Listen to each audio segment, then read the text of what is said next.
Assalamu alaikum wa rahmatullahi wa barakatuh. I am Hamd Zaidi from the College of Medicine, King Khalid University. And today we are going to demonstrate the thyroid examination. First of all, you should be at the right side of the patient and you should wash your hand. And greet the patient and introduce the procedure for her. Assalamu alaikum. I am Hamd Zaidi. ما في مشكلة. First of all, you should start by the hands of the patient. Ask the patient to straighten his hand.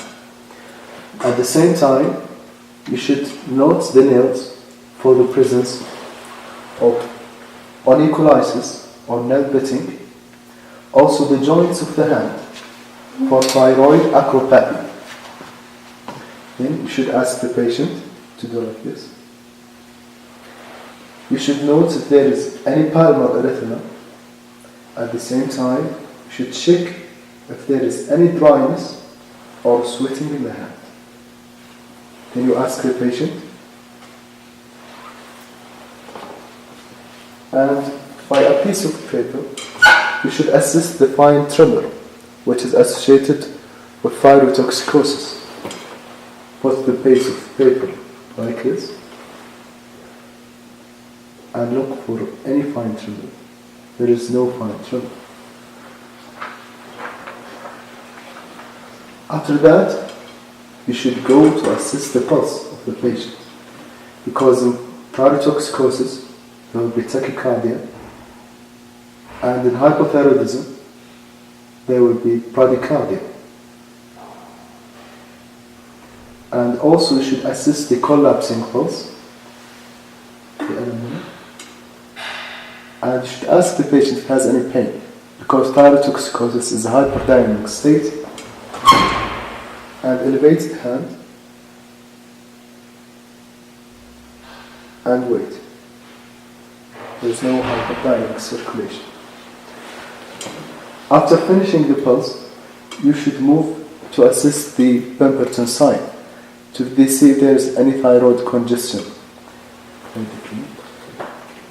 And when he is raising his hands, you should note if there is any redness is developing in his face.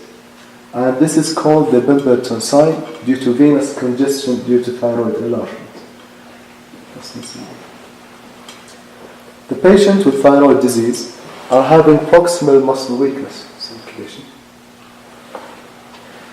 And you should press on both sides to assist this weak screw.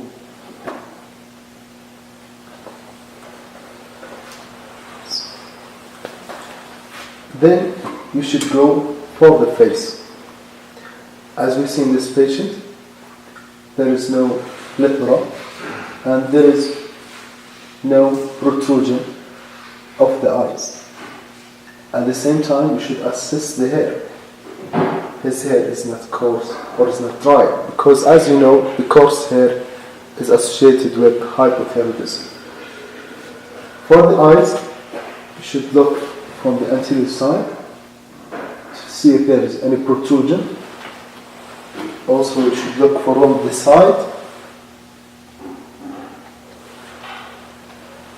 and ask the patient to look for you to assist the lid retraction, and don't forget to go from the other side.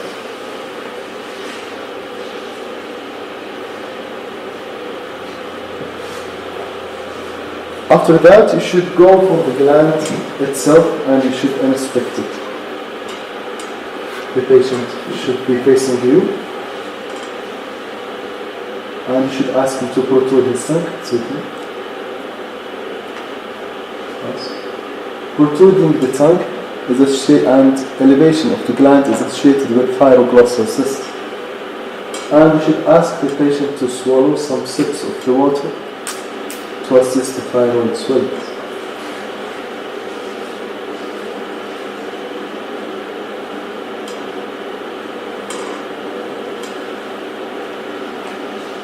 After that, you should go for palpation.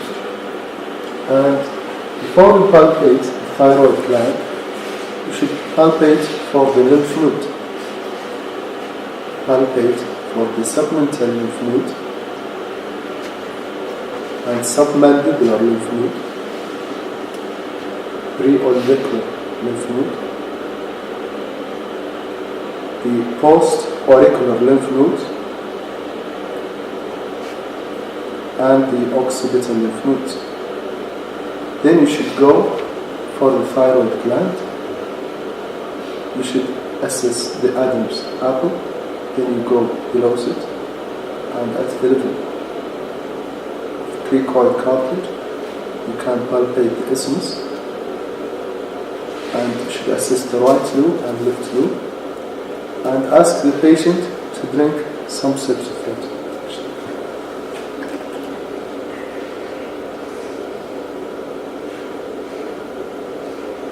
to see if the gland is moving or not.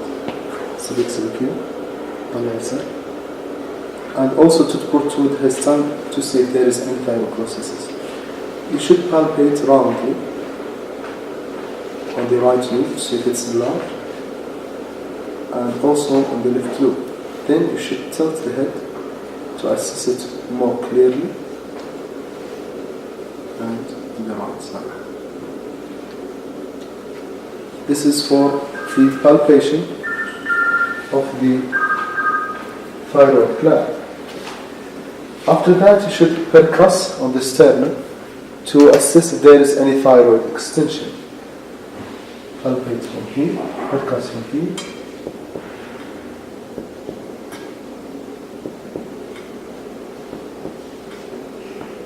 And note if any patient has any dullness. Then you should auscultate the thyroid gland for hyperdynamic circulation. You should auscultate on the superior thyroid pole for the superior thyroid artery, and by diaphragm to see if there is any thyroid growth. Assess for the left side and go for the right side.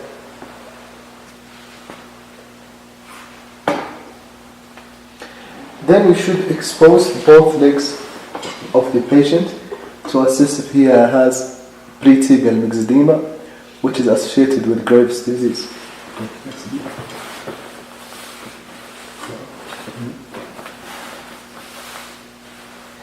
There is no pretibial myxedema in this patient.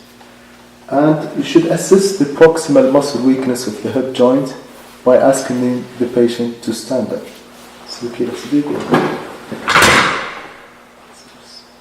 He has no proximal muscle weakness. And to complete your examination, you should assess for the deep tendon reflexes.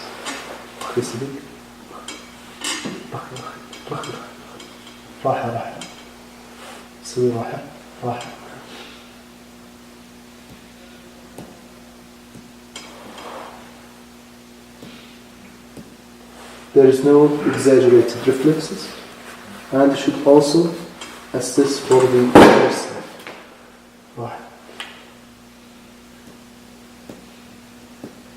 And also there is no exaggerated reflexes. And by this you are completing your thyroid examination. You should thank the patient and cover him.